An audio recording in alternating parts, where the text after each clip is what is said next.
In the property cycle just beginning, 35,000 Australians are set to become property investors for the first time.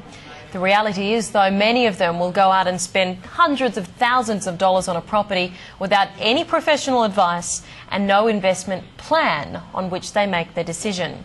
And it leaves accountant, financial planner and mortgage broker Stuart Wemyss scratching his head.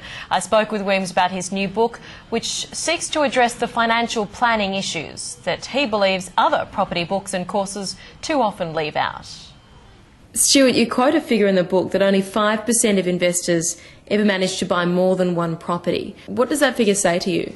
Brooke, I think it demonstrates the lack of planning, because I think if you sat down and worked out people's retirement goals and worked out how much they need to invest and so forth to meet those goals, they'd work out that they'd need generally more than one property to fund retirement.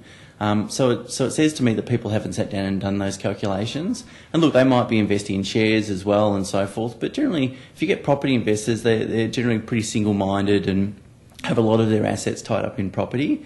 So that's what that says to me. I would expect if people sat down and did some planning, a lot more investors would buy more than one property. When you speak to people and you find that there's really no strategy and maybe that's why they've just kind of bought one property and stopped there, what do you think is the biggest hurdle, the biggest barrier? Why aren't we doing that? I think it's the lack of knowledge of where they're heading. I think a lot of people don't actually realise that whether they're going to be able to fund retirement or not. I think it actually comes back a step further. People haven't set any goals. They don't really know when they want the flexibility to stop working and how much money they need in retirement, what sort of lifestyle do they want to live in retirement, and therefore working it back, then income and how much assets do I need. I think if people start doing those numbers and realise and think, someone might think, hang on, I really need to get back into the property market or share market or whatever it might be. Yeah, I was interested in your book that you said really people should have a non-financial goal in mind. It's an interesting concept when you talk about investing and buying properties. I think most of us relate better to non-financial goals. If we can sort of picture a lifestyle that allows us to sort of work when we want, maybe a couple of days a week, spend a bit of time with the grandchildren and those sorts of things. If we can picture those sorts of things, that's really going to generally drive us harder and faster to meet those goals rather than just some sort of ballpark income figure or net asset figure.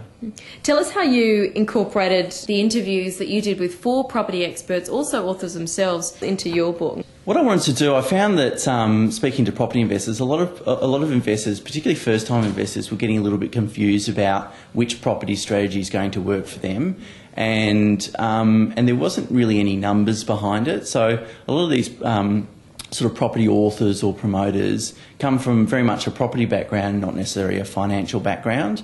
So what I wanted to do is sort of sit down independently and work out, well, okay, let's look at a couple of different case studies and when or what strategy would suit which person, and to sort of help people through that sort of decision process to work out what's going to work for them and build a plan around it. So then what I wanted to do is do that financial analysis and then go back and ask the hard questions on the experts to say, well, you say your strategy works because of this, but my numbers have been telling me this. What do you think about that? And it was really interesting to see the different responses that I got from seemingly two people that are in the same property camp, if you like.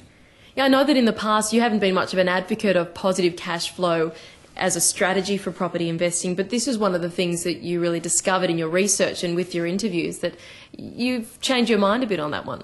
I think what I appreciate more now after writing the book and doing the analysis is that it's very much a personal thing. So a positive cash flow property might actually suit someone in a particular situation, even if it's just to get a start into the property market. So whereas I was a bit black and white before I wrote the book and had my own personal views, but what I wanted to do is be quite agnostic. When I wrote the book, I just wanted to start with a clean sheet of paper without my personal views and just do the numbers based on the case studies. And you found that really it was quite a good strategy for someone, maybe a low to middle income earner, and maybe if they're trying to get into the market.